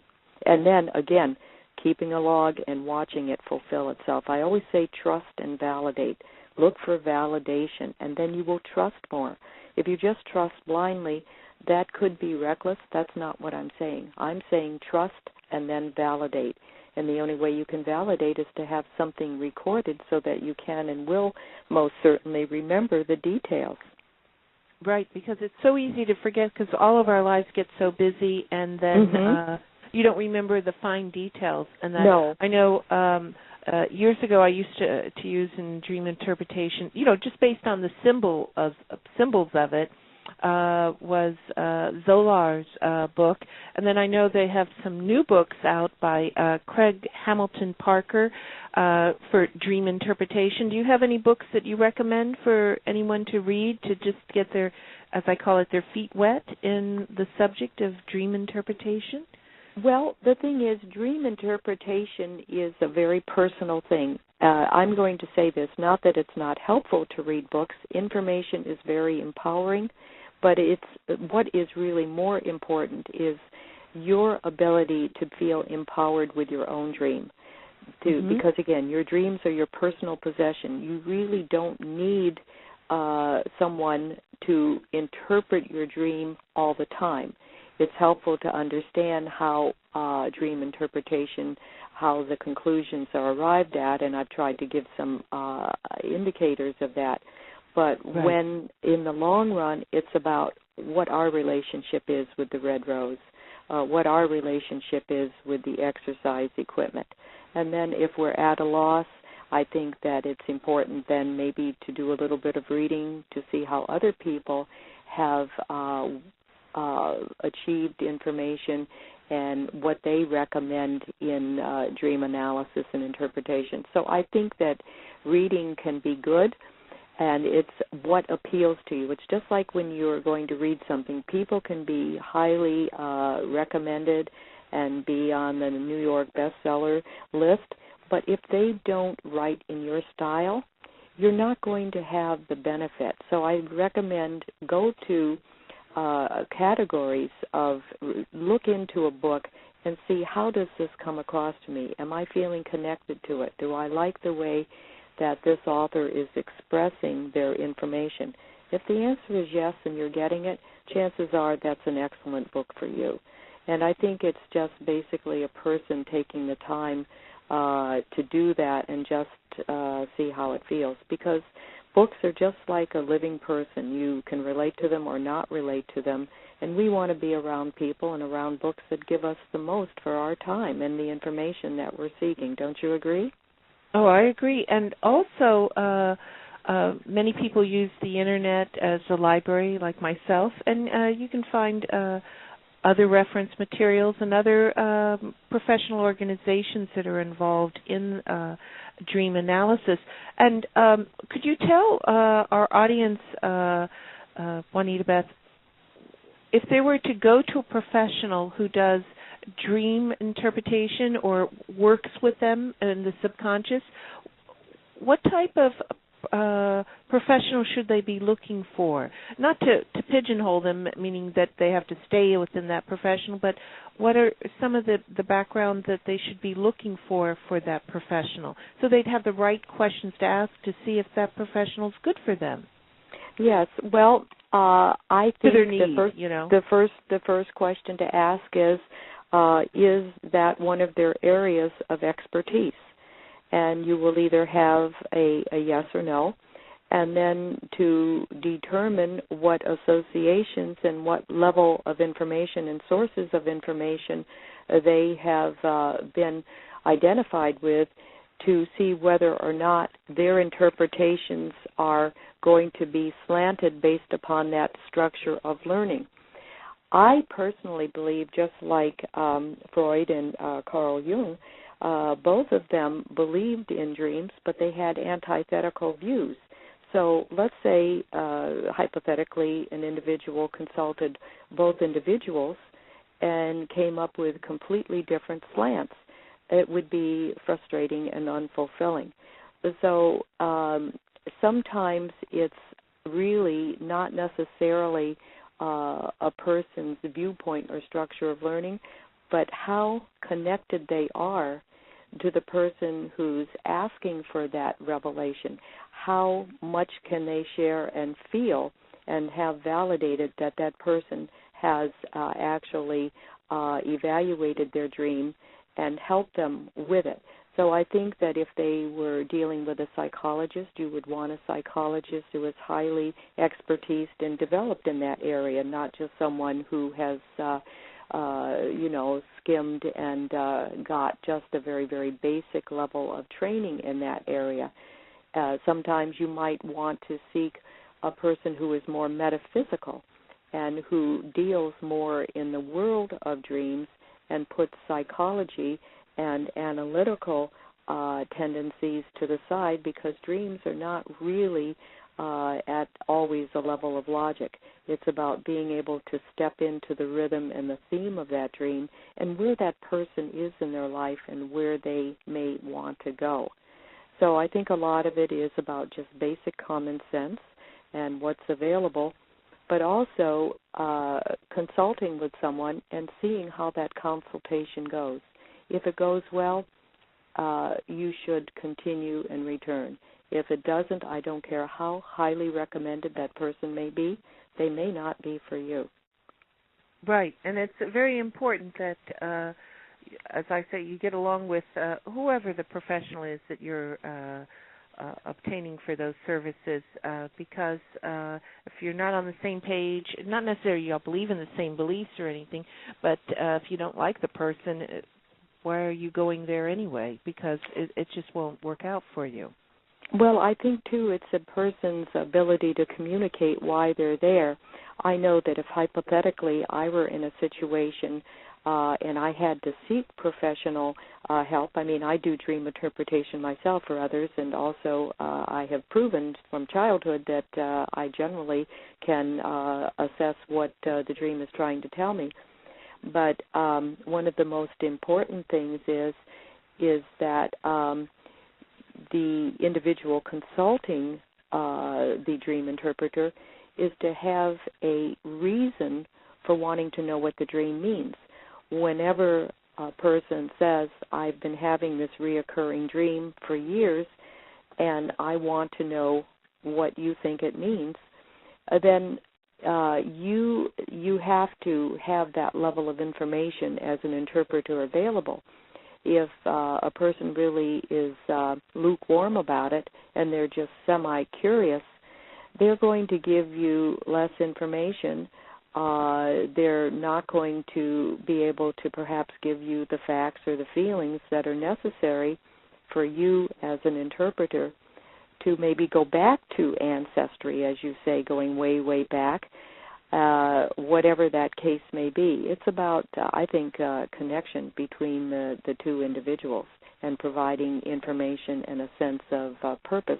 I'm sure yourself in your field, isn't it easier when someone comes to you and says, these are my symptoms, this is what I've experienced, rather than expecting you to look at them and at a glance know all the ins and outs of their condition and what you're going to do about it? It's how communicative that person is.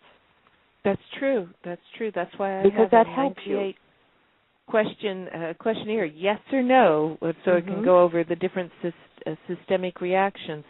So it does help very much in all of that aspect. And it's, well, I think in current times it's where a lot, we're seeing a lot of pollution, et cetera, but a lot of openness is occurring in understanding the interpretation of dreams, psychoanalysis, any of these other types of related fields between psychology, hypnotherapy, certified hypnotist versus neuroscience, psychiatry, and even neurotoxicology. It's I think it's all coming of its own age, and the use of these multiple disciplines in many aspects of industry, private practice within for the public, and also in many other academia.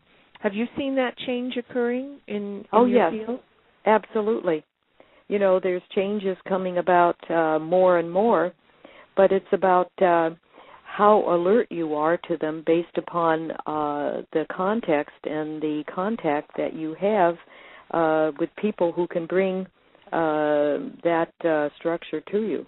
Some people live a very, very routine existence, and other people are on the cutting edge. So a lot of your opportunity to know what's going on depends upon your contacts and who consults with you, because they bring in information that you are either in line with or that gives you an opportunity to learn more about.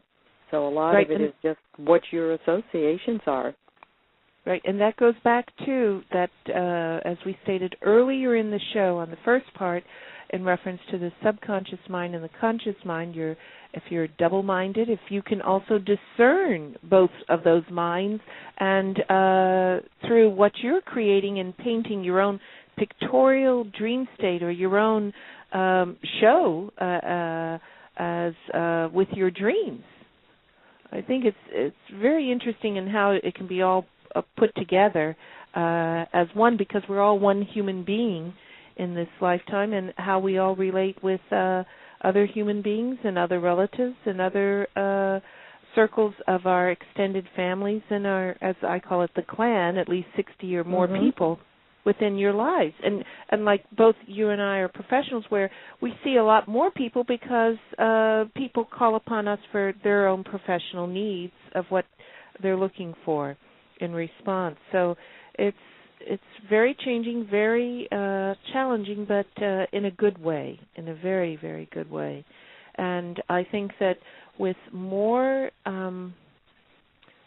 changes within our atmosphere, meaning in the environment, not only the pollution, but meaning the cleansing of it, not only our spiritual consciousness or our subconsciousness, but the thing is, as you clear and you release and you let go of that anger, there's less anger to feel upon the earth, too. Oh, isn't that true? Oh, what a new energy field occurs when that's the case.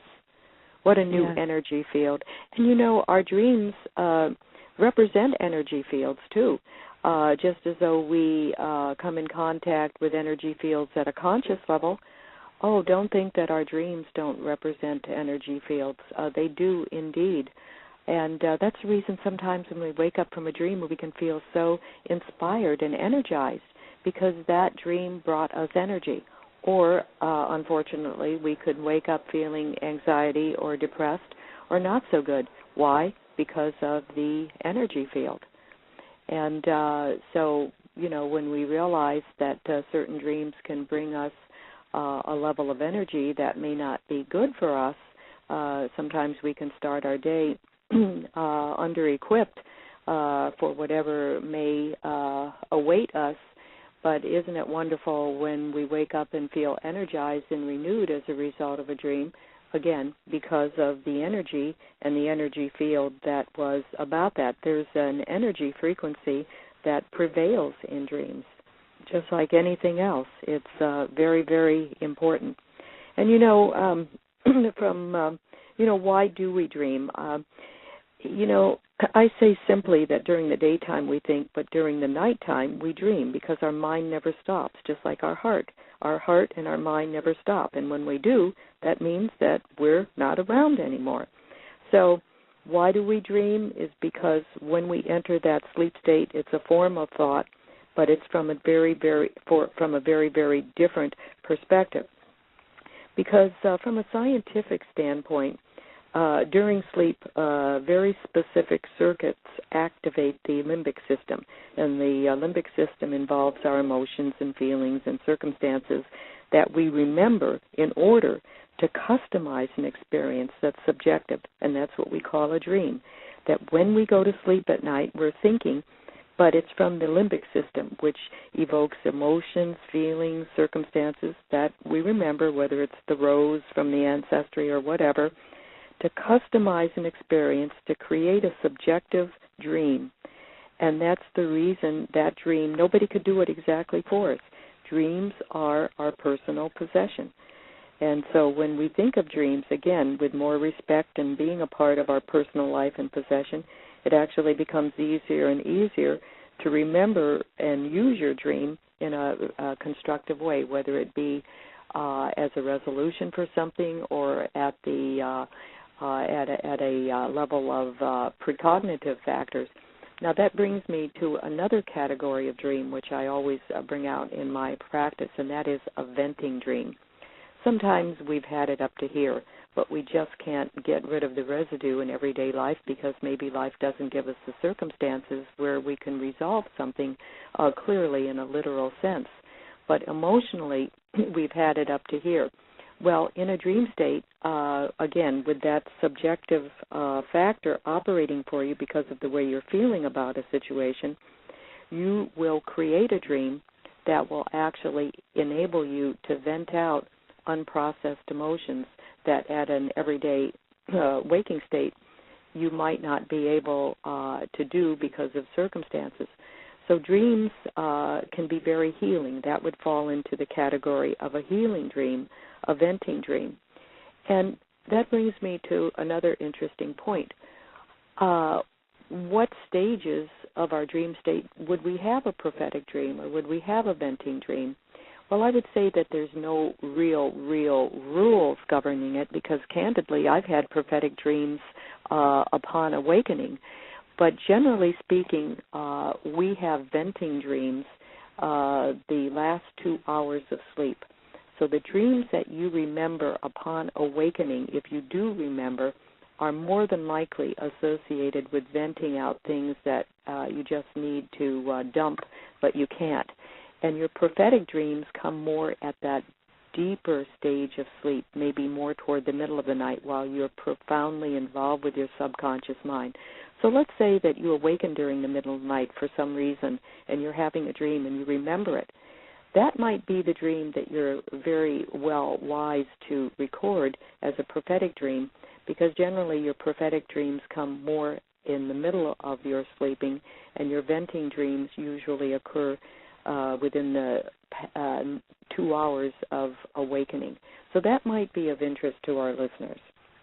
Mm-hmm. And I want to, because I know we're coming up to the hour, I want to make sure that our listeners have your phone number again if they would like to call for more information and also schedule possibly a private consultation either on addressing their subconscious mind and or also specific situations they have or also in dream analysis. And it's Juanita Beth Morgan. Within Los Angeles, California, and it's 213-389-2715. Also, please, audience, on my website, onecellonelight.com, PDF, JuanitaBethBaker.pdf. You'll be able to find a copy of the information from Juanita Beth's brochure so that it will help you in giving you some more idea about her practice, private practice, and what is possibly of needs that you may need or assistance. And I know many different walks of life have come to you professionally, Juanita Beth, and I want to thank you very much for being on the show and bringing this knowledge to our audience. Well, it's been wonderful to be with you, and I hope that much of our discussions will be food for thought, subconscious thought for our listeners, and wishing everyone who's listened only the very, very best. The next show that was going to be on for next week will be Dr. Rock Brenner, and we're going to discuss his book, The Dark Remedy, and the book about his family, 4 generations of Brenners, which is the Far East, Russia, and beyond. And he comes from a theatrical family. His mother was Virginia Gilmore, and his father was Yul Brynner. And I want to say God bless to everyone, and look forward to and have a safe 4th of July and enjoy picnics in the movies, okay? Informed, enlightened, alive and amplified. This is the Living Light Network. Experiences from the past, that your body was left behind in some previous life, but your soul lives on, so that the Akashic records are with you. And many people who believe in past lives draw upon talents and experiences and also stressors and fears that they believe came from a subconscious level. So in order to determine if you have had a past life experience, it's very important to only do so through accessing the subconscious mind to go through those records and see what occurs and what comes up. Now, just to share the distinction to keep in balance the subconscious and conscious mind, the conscious mind only deals with logic, reasoning, analytical ability, willpower, unlike motivation, and short-term memory. So what happens when we take our willpower from the conscious mind and we unite it with motivation? We become dynamos. Nothing stops us. Even temporary setbacks keep us on track. But there must be motivation and willpower united. So, as I say, shaking hands with your subconscious from a conscious level determines what your results are, what you manifest, what's still work in process. So if that helps our listeners to understand really what everyone is equipped with, I think it can be very, very encouraging and very, very energizing to understand what your next step is and to make the decision, first of all, that you refuse to have a divided mind, that you really do want to explore and shake hands with your subconscious mind. Does that help a little bit, do you suppose? Yes, I do. I believe it does, Juanita Beth. I also want to confirm, too, that, in the subconscious mind and articles that were written on this, meaning the mind of the growing child, there was an excellent article that was published in the American Medical Association in 1928, which was comparing the frequencies of the interaction of children with within a nursery, like from hereditary to the temperature in the nursery, the fear, the environment, etc., because they were evaluating as that term at that time, the spontaneity of the child. How do they know how to correct situations or focusing upon the empowerment of the subconscious mind? Many of us do not know that we actually have two minds. We have a conscious mind and a subconscious mind. Both of them have absolutely nothing in common. So each day all of us face being in a battlefield. And have you ever been able to not make a clear decision where you know what you want to do but you don't feel that you can do it, or vice versa, where you want so strongly to be able to do something to achieve it, but you're not sure that you know how? Now, when the conscious mind, which deals with logic, abilities, analytical factors, shake hands with that part of you that feels motivated and has access to your skills, your talents, your memories, even things that have not yet been tapped upon, you do shake hands with your subconscious. And that's the difference between a person who dreams and has desires and actually manifests and achieves. So in my clinical work, I help people to achieve their dreams and goals, even if they haven't identified a practical way of coming in touch with those faculties. Somehow or other, once we get revved up and ready to go, we're able to feel motivated and prompted to get in touch with people who can help us, and many times just through circumstances and synchronicities that occurs. Yeah, and since we're dealing with the subconscious mind and our audience may not know what is the difference. You brought out the creative mind, et cetera, and earlier in the discussion after the introduction to the show. That what can you briefly explain what's the subconscious mind and what is the actual mind? How it differs, and then at the same time, and the audience. This is sometimes, as they say. Pardon me, say in many ways that you're a double-minded person. In other words, you're not connecting the two, so you have two different thoughts or two different opinions or two different results that can occur at a minimum. So I'd appreciate it, Juanita Beth, if you could define for the audience what the subconscious mind is versus our regular mind that we have within our brain. Well, our subconscious mind was present at birth. We developed logic at a particular time in our age. There's no infant who even knows what their last name is or what they're going to be when they grow up. So logic, comparison, and analytical ability has not yet developed. What we were born with and how we know we always have access to the subconscious is it was there in the beginning. We were born with that mind to begin to create and to process and to protect ourselves in our own specific way. So the subconscious mind really consists of our most inner mechanisms without any intellectual development yet having been experienced or achieved. And let me tell you, it's been clinically evaluated that our subconscious mind is 88% of our mind and that our conscious mind only represents 12%. So just understanding those ratios, you can realize where your power is, that on some level, the subconscious mind will always prevail and win out some way, somehow. Even if we have to con ourselves into doing something and saying, I know I should do this, but this is what I'm going to do, because your subconscious mind is what really dominates and controls. So where does our intuition come from? There's nothing logical about intuition. It comes from within. It comes from our subconscious. Where does our imagination come from? There's nothing logical about imagination. It comes from something that's within. What about our feelings and our emotions? Emotions are always negative. A lot of people don't realize this, and feelings are positive. So what about when we love something or we don't love something? Again, someone else may not feel that way logically. It comes from our personal sense of self. What about our habits and our patterns and our tendencies? Very, very specific to us. Sometimes there's no logical reason for us to have a habit, and because it isn't logical, but it's something that we do. What about our life script? This is so important.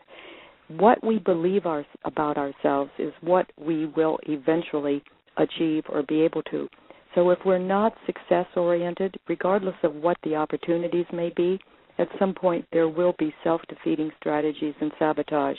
But to develop a more successful sense of self and then connect the dots to having ways and means of going in that direction, you're able to achieve the things that are most important to you. Recently I gave a lecture. It gives me great pleasure to have as our guest Juanita Beth Morgan, an expert in the field of the subconscious mind. Juanita Beth has worked in this field for 20 years and has been in private practice for over 15 years. As a therapist, she specializes in modalities which access the subconscious mind via clinical hypnosis and dream analysis interpretation. I hope you will stay tuned not only for this part of the show, which is shaking hands with your subconscious, and the second half of our show, which is how to tap into the mystery of your dreams and how they greatly influence us. And I'd like to present now Miss Juanita Beth Morgan. Thank you very much, Juanita Beth, for being on the show with me. Well, I've been looking very forward to this occasion, and it makes me so very happy to share some very important things as a result of working in the subconscious realm for many years. You know, Dr. Hildy, when I was asked to do this interview, the next thing that occurred to me is, what shall I entitle it? And the first thing that came to my mind was shaking hands with your subconscious is easier than you think, and wonderful things can happen when you do, because that's been my motto for so many years. And let me say this about shaking hands with your subconscious. Isn't it true that generally when we shake hands with people, we really don't know them but are in the process of meeting them? And in a similar sense, shaking hands with your subconscious conveys the same message, getting to know yourself better, and sometimes in a very, very profound way. Often we convey ourselves through our persona, our personality, but actually there's so much, much more deeper and authentic parts to ourselves, which is stored at a subconscious level. And when we get to know what that is and we share that, we come across as very authentic and powerful people. And that's so very satisfying to avoid superficial relationships, even though it may be just a temporary meeting. It's that empowered sense of self that helps us to feel so connected with the subconscious mind. And so, I know... Yes, go ahead. Juanita, I didn't realize. Yes. I'm sorry. Go ahead. I'm sorry. You can finish. Well, one of the things that I want to emphasize is, although I am before the Screen Actors Guild, to actors about being able to be someone other than themselves. Now, right now I'm talking about your subconscious mind who relates to you, and that's what you know. But what about when it's important, when it's incumbent upon you to be somebody else? That takes double confidence. First of all, you have to know who you are, what your associations are, and how to transfer that into another role. So believing in your life script that you're capable of doing that you can cross over the bridge, gives you the components to become a very, very fine and very, very well-recognized actor. What about our memories? Where do our memories come from? You can't have a memory until you think about something, so a memory is not at a conscious level. Think about the times that you've tried to remember somebody's name if you wanted to introduce them and it wouldn't come. Consciously, it was embarrassing, but subconsciously, once that pressure was alleviated and the person went away, all of a sudden the name came to you because you had a chance to relax, and that information came from your subconscious memory bank. That's where our memories come from, is the subconscious. What about long-term memories? Long-term memories are a little bit different than memories. Long-term memories always represent emotional content. So 1 and 1 and 2 is just a memory. We learn our math, our times tables just through memory. But when we have emotional contents, positive or negative, then that becomes the dictating factor of a memory. We may not remember the details, but we remember how we felt and how it affected us. What about our motivation? Our motivation comes from the subconscious. Many times we have opportunities to do things, but if we're not motivated to, guess what? It's not going to happen. So it's important to understand that the subconscious mind represents so much a part of who we are. And also, this goes into more of a spiritual and metaphysical realm, but I do think it's important to mention it. Many people believe in past lives, and it is a belief system, so I can't say that that's something that everybody would agree upon. However, if one should think of past lives as being something that's important to them and something that they've experienced, guess what? That comes from the subconscious mind. That's your Akashic records, that when you are born, you bring with you your